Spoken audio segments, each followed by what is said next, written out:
Hello, this is John, and this is Lima Bean Tea. And you might have listened to some of my other stories before, and I'm going to tell a different kind of story today. This will be a story from the Bible and about Jesus and about you. And so you'll notice that this story is numbered 201. And so all my stories that are numbered starting with 2 will be Bible stories. And then the stories numbered 1, something like 101, 102, or even 1001, will be not Bible stories. So I hope you like this story. And this is Lima Bean Tea. It's what I call the story, or my stories. And I hope you like this story. This is a good bedtime story.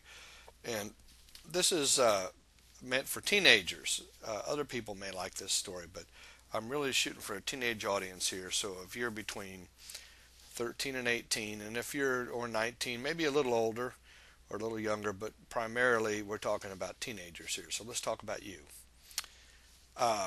What I want to talk about is something that us youth pastors and other pastors and preachers and biblical scholars and people you talk to maybe don't really do a good job telling you about.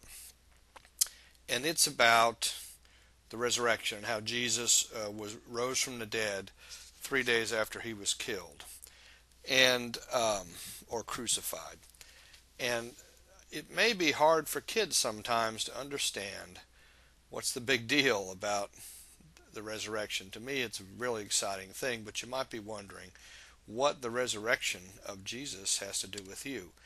And let's cover the background just a little bit, that Jesus was God, but he was also man at the exact same time, and he still is. Even today, he still is. And so he was crucified, and that was a really bad way of killing people as criminals back in the year about 34. Today is, we're after the year 2000, but back there that was the year like 34. And so anyway, 3 days after he was killed, and he was dead. His body was dead. Now the part of him that's God was not dead, but his body was dead. He was dead and buried. And on Easter Day, almost 2,000 years ago, he came blasting out of the tomb and scared the heck out of people. They just were terrified. One of the things in the readings in the Bible tell us that there were two guards, Roman guards. These guards had big weapons. They were very powerful. They ran. Another account says that they fell on the ground and shook uncontrollably. And so this happened when he came back from the dead. He was dead. His body was dead, but he came back from the dead. But what I want to really tell you about is that he had this new body. He looked the same, but people could tell he was different. And the Bible tells us that it was an indestructible body, basically. And if you know anything about Superman, this is what this reminds me of. And I'll tell you why this is important in a minute. But if you know about Superman, Superman cannot be burned. If they shot bullets at him, they bounced off. His body was indestructible, except for kryptonite. Now there's no kryptonite for Jesus. There's nothing that can destroy Jesus because he's God, and nothing will ever be able to destroy him. However, his body was not indestructible before he rose from the dead. And when he rose from the dead, one of the things he did was show people this body.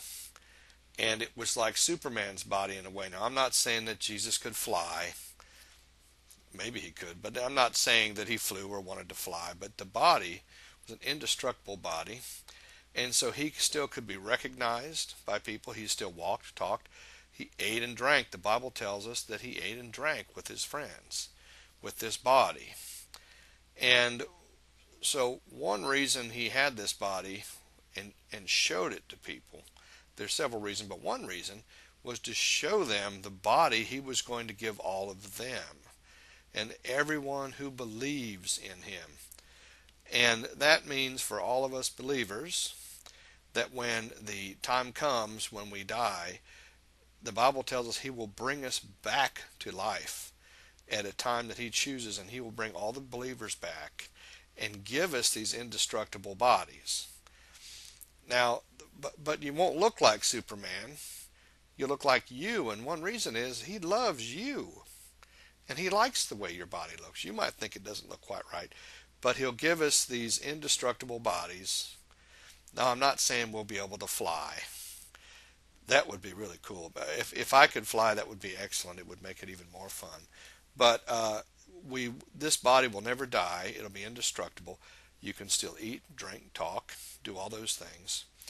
And some people think that when you go to heaven that you're floating around up there somewhere like woo, just flying around. But no, the Bible tells us that we're going to be given an indestructible body like Jesus has. And we'll still be able to eat and drink together and be together. And all the believers, and that means if your grandma was a believer and your grandma and all these people and your friends, will all have this indestructible body. And one reason we'll have it is because Jesus loves your body. He likes the way you are. And he didn't make you by accident a person. He thinks your body now is great. He loves you, he thinks your body, and he knows your body is a wonderful thing. And in order for you to be you, you've got to be reunited with that body, and he will give you an indestructible body. We will eat and drink together. We will be happy. We'll be with Jesus. He's got this kind of body. I'm not saying we could fly, but Jesus, if you're listening, I would like to be able to fly, but never mind that. We'll have an indestructible body, and I bet our hair will be perfect.